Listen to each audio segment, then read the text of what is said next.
کلمہ طیبہ جو ہے اس کی زمین جو ہے وہ بندہ مومن کا دل ہے۔ عقل جو ہے وہ بھی کلمے کی مخالفت نہیں کرتی، فطرت بھی کلمے کی مخالفت نہیں کرتی۔ کلمہ طیبہ والا جو درخت ہے دل کے اندر جب لگ جائے ایک بار تو یہ دو چیزیں جو ہیں اس کی جڑوں کو مضبوط کر دیتی ہیں۔ شاخیں اس کی کیا ہیں؟ وہ بندہ مومن کے نیک اعمال ہیں۔ جس طرح لوگ نماز سے، روزے سے، مسجد سے، اللہ اللہ کرنے سے، قرآن کی تلاوت سے جتنا دور ہوتے جاتے ہیں اتنا ان پر الحاد زیادہ اثر کرتا ہے۔ لبرلزم ان کو پھانسنے میں آسانی کے ساتھ ان کو شکار کر لیتا ہے اپنا۔ جب اس کا تعلق اللہ تعالیٰ کی وحی کے ساتھ نہ رہا، اس کی عقل اور فطرت جو ہے وہ دونوں کمزور ہونا شروع ہو جائیں گی۔ بندہ مومن جو ہے نا ان دو چیزوں پہ زیادہ زور دے،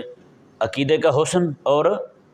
عمل کا حسن۔ حقیقت میں دیکھا جائے تو تمام کی اصل جو ہے نا اس درخت کی وہ میرے اور آپ کے آقا علیہ الصلوۃ والسلام ہے۔ صفحہ نمبر 234 آیت نمبر 24۔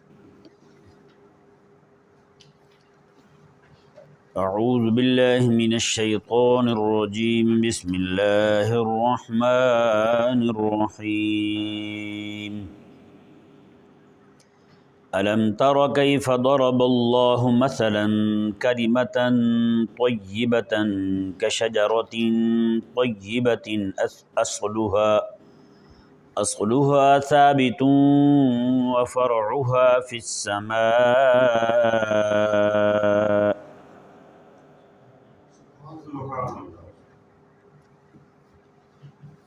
یہ آیا مبارکہ اور اس سے اگلی آیات مبارکہ بھی، پیچھے جتنی بھی گفتگو ہوئی ہے یہ بھی اسی سے منسلک ہے، کیونکہ پیچھے دو گروہوں کا ذکر ہوا، دو لشکروں کا ذکر ہوا، ایک اہل حق کا، ایک اہل باطل کا۔ اہل حق جو ہیں وہ دین متین کی اشاعت کا کام کرنے والے، دفاع کا کام کرنے والے اور تبلیغ کا کام کرنے والے اور غلبے کا کام کرنے والے، اور اہل باطل جو ہیں وہ ان سارے امور میں رکاوٹیں کھڑی کرنے والے۔ تو اللہ تبارک و تعالی نے دونوں گروہوں کا ذکر کیا۔ یہاں پر ان دونوں گروہوں کو ایک مثال کے ذریعے بیان کیا جا رہا ہے، ان کی دعوتی جد و جہد کو، کہ وہ کس بات پر زور دیتے ہیں، اور ان کی دعوتی جد و جہد کو یعنی جو ان کا مقصود ہے اس کو ایک مثال کے ذریعے بیان کیا جا رہا ہے، کیونکہ ایک غیر محسوس شے جو ہے وہ حسی شے کے ذریعے اگر اس کو بیان کر دیے جائے اس کو سمجھنا آسان ہو جاتا ہے۔ اللہ تبارک و تعالی نے یہاں ارشاد فرمایا، الم تر کیف ضرب اللہ مثلا کلمۃ طیبۃ، میں کیا آپ نے دیکھا نہیں ہے اللہ تبارک و تعالی کیسے مثال بیان فرماتا ہے کلمۃ طیبۃ، کلمہ طیبہ کی۔ جو پہلا کلمہ طیب کہتے ہیں نا وہ کلمہ طیب یہاں سے نکلا ہے، سمجھ آیا نا جی؟ تو فرمایا اللہ تبارک و تعالی نے کہ اللہ تبارک و تعالی کیسے مثال بیان فرماتا ہے پاک کلمہ کی، کشجرۃ طیبۃ، پاک درخت کے ساتھ، اصلها ثابت وفرعها فی السماء، کہ اس کی جڑیں جو ہیں وہ زمین میں پھیلی ہوئی ہیں، وفرعها فی السماء، اور اس کی شاخیں جو ہیں وہ آسمان میں پھیلی ہوئی ہیں، آسمان میں بلند ہیں۔ یہاں یہ بات ذہن میں رہے، پہلے اس کلمہ کی بات کرتے ہیں، اس کے بعد پھر اس کے ثمرہ کی، اس کے پھل کی بات کرتے ہیں۔ وہ کلمہ جو ہے جس کو جڑ کے ساتھ اللہ تبارک و تعالی نے تشبیہ دی ہے کلمہ طیبہ کو جڑ والے درخت کے ساتھ۔ جڑ والا درخت، وہ درخت کی بھی دو خوبیاں ہیں، ایک اس کی جڑ مضبوط ہے، نیچے زمین میں پھیلی ہوئی ہے، اور دوسرا جو ہے اللہ تبارک و تعالی نے جو اس کی خوبی بیان فرمائی ہے، اس کی شاخیں جو ہیں وہ آسمان کی طرف بلند ہیں۔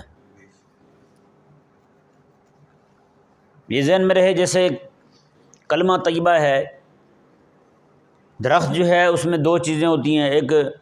جب وہ درخت زمین کے اندر اس کی جڑیں پیوست ہو جائیں، زمین کی گہرائی میں چلی جائیں، پھر اس کو پانی دینے کی ضرورت نہیں ہوتی، وہ اپنی غذا خود نکالتا رہتا ہے۔ اسی طرح کر کے جب اس کی شاخیں آسمان کی طرف بلند ہو جاتی ہیں تو پھر بھی وہ اپنی غذا جو ہے وہ فضا سے لے لیتا ہے جی۔ دونوں صورتیں جو ہیں یعنی دونوں طرف سے وہ غذا لیتا ہے، اپنی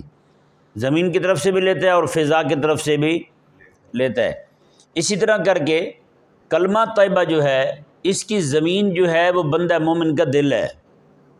اس کی زمین کیا ہے؟ بندہ مومن کا دل ہے، اور اس بندہ مومن کے دل کے اندر جب یہ درخت جو ہے یہ پیوست ہو جاتا ہے تو اس کو پھر دو طرح کی غذائیں ملتی ہیں، عقل بھی اور فطرت بھی جی۔ عقل اور فطرت دونوں جو ہیں وہ اس کو غذا مہیا کرتی ہیں، کیونکہ عقل جو ہے وہ بھی کلمے کی مخالفت نہیں کرتی، فطرت بھی کلمے کی مخالفت نہیں کرتی۔ عقل اور فطرت جو ہے یہ دونوں کا تقاضا ہے کلمہ طیبہ، بشرطے کہ عقل اور فطرت جو ہے وہ ویسی کی ویسی ہی رہے جیسی اللہ تعالیٰ نے عطا فرمائی ہے۔ بندہ جو ہے وہ اعمال بد میں مبتلا ہو کر کے اس اپنی صلاحیت کو ضائع نہ کر دے، اپنی عقل کو برباد نہ کر بیٹھے اور اپنی فطرت کو خراب نہ کر بیٹھے، تو یہ دو باتیں جو ہے نا ان کی اندر اصلاح رہے تو یقین کریں کہ کلمہ طیبہ والا جو درخت ہے دل کے اندر جب لگ جائے ایک بار تو یہ دو چیزیں جو ہیں اس کی جڑوں کو مضبوط کر دیتی ہیں، عقل اور فطرت، یہ دونوں چیزیں۔ اور جب وہ درخت جو ہے کلمہ طیبہ والا اس کی شاخیں جو ہیں وہ شاخیں اس کی کیا ہیں؟ وہ بندہ مومن کے نیک اعمال ہیں۔ وہ کیا ہیں؟ بندہ مومن کے نیک اعمال ہیں۔ تو نیک اعمال اس کے جو ہیں وہ جب اللہ تعالیٰ کی بارگاہ کی طرف بلند ہوتے ہیں تو اس کے نتیجے میں اس کے اجر کے طور پر اللہ تبارک و تعالیٰ جو ثمرات اس کو عطا فرماتا ہے وہ اس کی شاخوں کی غذا بنتی ہے، وہ اس کی شاخوں کی غذا بنتی ہے۔ آپ کو پتہ ہے کہ یہ جب تک بندہ نیک اعمال کرتا رہتا ہے اس کا ایمان جو ہے وہ بھی مضبوط رہتا ہے، اس کا ایمان بھی مضبوط رہتا ہے، اس کے ایمان میں کسی طرح کی کوئی کمزوری والی بات نہیں آتی۔ آپ دیکھتے نا جس طرح لوگ نماز سے، روزے سے، مسجد سے، اللہ کرنے سے، قرآن کی تلاوت سے جتنا دور ہوتے جاتے ہیں اتنا ان پر الحاد زیادہ اثر کرتا ہے۔ لبرلزم ان کو پھانسنے میں آسانی کے ساتھ ان کو شکار کر لیتا ہے اپنا، ہیں جی۔ کوئی بھی بد عقیدہ لوگ ہوں وہ ان کو جلدی پکڑ لیتے ہیں، بد مذہب ہوں، لبرل ہوں، سیکولر ہوں، جو بھی لوگ ہوں وہ ان کو جلدی شکار کر لیتے ہیں، ان کو پکڑنا ان کے لیے آسان رہتا ہے۔ اس کی وجہ کیا ہے؟ اس کی وجہ یہ ہے کہ اس کو دونوں طرح کی غذائیں ملنی جو ہے نا وہ بند ہو چکی ہوتی ہیں، ان کی عقل اور فطرت کا رشتہ جو ہے وہ کلمے کے ساتھ وہ کمزور ہو چکا ہوتا ہے، اور نیک اعمال کے نتیجے میں اللہ تعالیٰ کی طرف سے جو اس پر ثمرات اترتے ہیں، جو اس کی شاخوں کی غذا بنتی ہے وہ آنی بند ہو چکی ہوتی ہے جی۔ اس لیے میرے آقا صلی اللہ علیہ وسلم نے ایک حدیث پاک میں یہ سمجھاتے ہوئے مسئلہ کہ تم جماعت کے ساتھ رہنا، جماعت سے الگ رہو گے تو تمہارے لیے خطرہ ہی خطرہ ہے۔ کریم آقا علیہ السلام نے یوں بیان فرمایا، ایک بکری کے ساتھ، بھیڑ کے ساتھ مثال دی حضور نے۔ کریم آقا علیہ السلام نے ارشاد فرمایا کہ تم جماعت بن کے رہنا، مگر اگر تم جماعت بن کے نہ رہے تو فرمایا کہ تمہارا حال پھر وہی ہوگا جیسے ایک ریوڑ بکریوں کا جا رہا ہو، ایک بکری ریوڑ سے الگ ہو جائے، اس کو یا بھیڑ الگ ہو جائے تو اس کو شکار کرنا بھیڑیے کے لیے بڑا ہی آسان ہو جاتا ہے، آیا نہیں ایسا؟ تو کریم آقا علیہ السلام نے یوں مثال دی، مطلب یہ کہ جب تک وہ بکری اور بھیڑ جو ہے اپنے ریوڑ میں رہے گی تو ریوڑ کا جو نگہبان ہے جی، باغبان ہے ان کا، اس کی حفاظت میں رہے گی چرواہے کی، تو اس کے لیے نقصان والی بات نہیں ہوگی، کوئی شکار نہیں کر پائے گا۔ لیکن جیسے ہی وہ ریوڑ سے الگ ہوگی، وہ حصار جو اس کے لیے قائم تھا، حفاظت تھی، وہ ٹوٹ گیا، تو اب اس کے لیے اس کا شکار ہونا کسی کے لیے بھی وہ آسان ہو گیا۔ اس کو چور بھی اٹھا سکتے ہیں، ڈاکو بھی اٹھا سکتے ہیں، اس کو جناب بھیڑیے بھی اٹھا سکتے ہیں، اس کو کتے بھی اٹھا سکتے ہیں۔ اسی طرح بندہ مومن کے دل کے اندر جو کلمہ طیبہ کا درخت ہے، اس درخت کی شاخیں ان کو نیک اعمال جو ہیں وہ اللہ تعالیٰ کی بارگاہ کی طرف جانے بند ہو جائیں اور اللہ تعالیٰ کی طرف سے آنے والے ثمرات جو ہیں وہ موقوف ہو جائیں، تو بتائیں اس کی ایک طرف کی جو غذا تھی اس کی شاخوں کی طرف سے ملنے والی وہ بند ہو گئی۔ جب اس کا تعلق اللہ تعالیٰ کی وحی کے ساتھ نہ رہا، اس کی عقل اور فطرت جو ہے وہ دونوں کمزور ہونا شروع ہو جائیں گی۔ جی آہستہ آہستہ اس نتیجہ کیا نکلے گا، اس کی جڑیں جو ہیں وہ خشک ہو جائیں گی، اس کا درخت جو ہے وہ جڑوں کی طرف سے بھی رزق لینا بند اور شاخوں کی طرف سے بھی لینا بند ہو جائے گا۔ تو بتائیں نتیجہ کیا نکلے گا؟ نتیجہ یہی نکلے گا کہ کبھی وہ منکر ختم نبوت ہو جائے گا، قادیانی بن جائے گا، یا پھر جناب وہ بے دین بن کے لبرل سیکولر بن جائے گا، وہ الحاد کا شکار ہو جائے گا۔ اس لیے بندہ مومن پر ضروری ہے کہ وہ اپنے جو دل کے اندر اس کے کلمہ جو ہے، اسی کو حضرت سلطان باہو رحمہ اللہ نے بڑے زبردست انداز میں بیان کیا ہے۔ آپ مت الف اللہ چمبے دی بوٹی تے من وچ مرشد لائی ہو ہیں، الف اللہ اللہ تے چمبے دی بوٹی، آپ فرما رہے ہیں وہ چمبے کی بوٹی ہے، جس طرح اللہ تعالیٰ نے فرمایا کہ درخت ہے جی، انہوں نے بھی خوشبو والا پودا جو ہے اس کے ساتھ تشبیہ دی ہے کلمہ طیبہ کو۔ انہوں نے کہا جی الف اللہ چمبے دی بوٹی تے من وچ مرشد لائی ہو، نفی اس بات دا پانی ملیا، جان پھلن تے آئی ہو ہیں۔ اللہ اکبر کہتے ہیں کہ پھر اس کو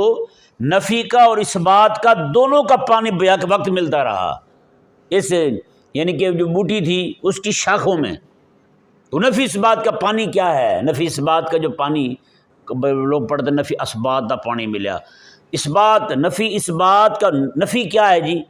لا الہ کوئی الہ نہیں ہے الا اللہ، یہ اس بات ہے، اللہ ہے بس ہیں۔ یہ پانی جو ہے نا یہ دو طرح کا پانی ہے، حسن عقیدہ کا بھی، حسن عمل کا بھی۔ حسن عقیدہ کا جو ہے نا وہ ایسے سمجھیں کہ انعام بندے کو مل جائے، حسن عقیدہ بندے کو حاصل ہو جائے تو سمجھیں کہ اس بندے کی جو بوٹی ہے نا چمبے والی، یہ وہ درخت ہے جو پاک طیب درخت اس کے دل کے اندر پیوست ہو چکا ہے، اس کی شاخیں مضبوط ہونا شروع ہو جائیں گی، حسن عمل کی دولت اسے میسر یعنی کہ کلمہ طیبہ کا جو درخت ہے اس کے دل کے اندر اگر وہ حسن عقیدہ کی دولت اس کو مل جائے تو اس کی جو جڑیں ہیں وہ مضبوط ہونا شروع ہو جائیں گی، اگر حسن عمل کی دولت اسے مل جائے تو پھر اس کی شاخیں جو ہیں وہ مضبوط ہونا شروع ہو جائیں گی۔ یہ دو چیزیں جو ہے نا، نفی اس بات کا پانی ملیا، وہ نفی اس بات کا پانی یہی ہے، جگہ جگہ جہاں بھی دیکھے رب کی نافرمانی ہے چھوڑ دے، نفی کر دے اس کی، نہیں بھائی نہیں ہیں جی، اس بات جہاں رب کا حکم آ گیا ہاں جی یہ میں کروں گا، میں اللہ نے فرمایا کہ مجھے ہی سجدہ کرنا ہے، ہاں مولا کروں گا میں، میرے علاوہ کسی کو نہیں جھکنا، مولا نہیں جھکتا میں نبی آخر الزمان میں نے اپنے حبیب کو بنایا، مولا ٹھیک ہے ہاں تو میں کوئی اور کھڑا ہو جائے اللہ نے بھیج دو اس پر، اور کھڑا ہو کہے جی میں بھی نبی ہوں، میں اللہ نے بھیج دو اس پر، اب میرے حبیب کے بعد کوئی نیا نبی آنے والا نہیں ہے۔ تو اس طرح کر کے نماز ہو گیا، روزہ ہو گیا، حج ہو گیا، زکوٰۃ ہو گیا، شیطان کہنے لگے کہ نہ، انہوں نے کہا جی نہ تجھے نہ ہے، رب تعالیٰ کو نہ نہیں ہے، رب کا حکم آ گیا نماز پڑھوں گا، روزہ رکھوں گا، حج کروں گا، زکوٰۃ دوں گا، جتنے بھی احکامات اسلامیہ ان پر عمل کروں گا، جتنے بھی اوامر الہیہ ہیں، جتنی بھی سنت مصطفیٰ کریم صلی اللہ علیہ وسلم چیزیں ہیں ان سب پر میں عمل کروں گا۔ یہ ساری چیزیں جو ہیں اور عقائد اسلامیہ جتنے بھی ہیں ان سب کا بندہ کار بند رہے تو سمجھے کہ اس کو حسن عقیدہ والی جو دولت ہے وہ بھی حاصل ہو جائے گی، اور حسن عمل والی دولت بھی جب اس کو حاصل ہو جائے گی تو اس کی شاخیں بھی مضبوط ہو جائیں گی اور اس کی جناب جڑیں بھی مضبوط ہو جائیں گی۔ سمجھ آ رہا ہے نہیں سمجھ آ رہا؟ یہ مسئلہ جو ہے نا، یہ جو کھیتی باڑی کرتے ہیں ان کو بھی پتہ ہے یہ مسئلہ سمجھنا آسان ہے بالکل، کیا جن کا پودے لگانے کا گھروں میں بھی لگاتے رہتے ہیں ان کو بھی پتہ ہے کہ درخت جو ہے اس کو کن چیزوں کی ضرورت ہوتی ہے، پودے کو کن چیزوں کی ضرورت ہوتی ہے، پھول کا پودا ہو اس کو کس چیز کی ضرورت ہوتی ہے۔ سمجھایا نہیں سمجھایا؟ ہاں، اس لیے بندہ مومن جو ہے نا ان دو چیزوں پہ زیادہ زور دے، عقیدے کا حسن اور عمل کا حسن۔ ہاں، عقیدے یہی وجہ ہے کہ کسی بندے کا کوئی نیک عمل قبول ہی نہیں ہوتا جب تک اس کا عقیدہ ٹھیک نہ ہو۔ سمجھایا نہیں سمجھایا؟ عقیدہ ٹھیک ہوگا عمل قبول ہوگا، کیونکہ دیکھیں نا جڑیں ہی نیچے سے کاٹ دی جائیں، جڑوں کا تعلق زمین کے ساتھ نہ رہے، بتائیں شاخیں جو ہیں وہ تر رہیں گی؟ شاخیں سرسبز و شاداب نہیں رہ سکتی جب تک کہ اس کی جڑیں جو ہیں نا، مزے کی بات دیکھیں، اعمال کو شاخ کہا گیا اور عقیدے کو جڑ کہا گیا۔